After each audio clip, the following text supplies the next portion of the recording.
let's have a look at how to move all of the interior objects in your tiny house.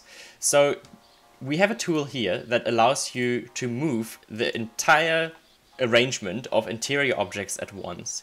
This is useful when you have designed your tiny house or you've loaded a preset and you want to change the total size of it, but you don't want to move your interior by itself. So I'll just quickly how this would apply. I'm going to go into actually the Fender or trailer settings in another tutorial here, but let's say you want to change the size of your trailer to 30 feet instead of 28 feet. And if you disable your lofts here, you will actually see that you have a gap on every side.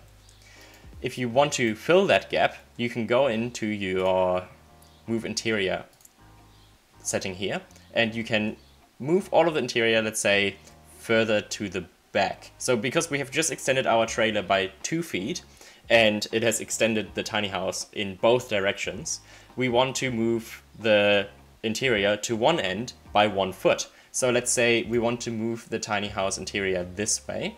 We will select a move direction that moves it back this way, and then we will type in a move distance of 1 foot. So I will just go in and type in 1 and then my little apostrophe here, which says this is a foot. I can also type in 1F or 1FT, and this then takes it as a 1 foot. And I'll just quickly apply the move, and you will see all of my interior objects move over. And now I can go in and make this living room a little bit bigger, and I can start moving all of my furniture objects over here, and I can start freeing up some space.